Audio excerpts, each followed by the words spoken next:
તો વાવ-થરાદ કલેક્ટર કચેરી ખાતે સતત 5મા દિવસે અનુસૂચિત જાતિના લોકોના ધરણા મોરીખામાં જીવ ગુમાવનાર યુવકને ન્યાય આપવાની માંગ સાથે લોકો ધરણા પર બેઠા છે। હત્યા થઈ હોવા છતાં 302ની કલમ હેઠળ તપાસ ન થઈ હોવાનો ત્યાંના લોકોનો આરોપ છે।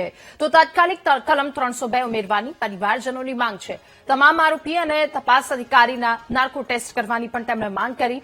સ્થાનિક પોલીસના પક્ષપાતના કારણે સીઆઈડી અથવા સીબીઆઈને તપાસ સોંપવાની સ્થાનિકોએ માંગ કરી છે। આ સાથે નિષ્ણાત ડોક્ટરની પેનલથી ફરી વિડીયોગ્રાફી સામે પોસ્ટમોર્ટમ કરવાની પણ માંગ કરી અને માંગનો સ્વીકાર ન થવા પર ધરણા પ્રદર્શન ચાલુ રાખવાની ચીમકી ઉચ્ચારી છે।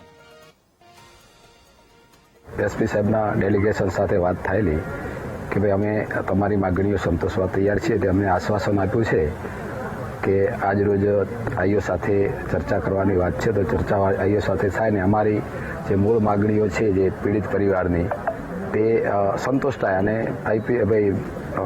ભારતીય ન્યાય સંહિતાની 103 ઉમેરો થાય અને વિવિધ પાસા મુજબ એમની તપાસ થાય એવી અમારી સમગ્ર દલિત સમાજની માગણી અને લાગણી છે। મોરીખા મર્ડર કેસની અંદર જે ભીનું સંકેલવામાં આવ્યો છે અને જે ગુનો મર્ડરનો છે અને 306ની અંદર ખોટી રીતે સમાવી દેવામાં આવ્યો છે, એની માંગ સાથે કે અમારે 302 લાગવી જ જોઈએ અને આ પીડિત પરિવારને ન્યાય મળવો જોઈએ। અને જે લખીરામભાઈનો અત્યારે અમારી પાસે હયાત નથી, પણ જ્યાં પણ છે એ એમની આત્માને શાંતિ મળે કે ના, મારું જે મર્ડર થયું છે એ એના માટે મારી સમાજે અને મારા પરિવારે બધા લોકોએ સાથે મળી અને અમને ન્યાય અપાવવા માટે કામ કર્યું છે। અમે અહીંયા અત્યારે 5મો દિવસ છે, 5 દિવસથી બેઠા છીએ। વચ્ચે કલેક્ટર સાહેબ ને એસપી સાહેબ ખાલી નીચે આવી અને થોડું આશ્વાસન આપીને ગયા હતા અને એના પછી ઘણી બધી અંદર અમારે બેઠકો થઈ, પણ અમારી જે માંગ છે એ માંગને લઈને અમે બેઠા છીએ જ્યાં સુધી અમારી માંગ નહીં સંતોષાય।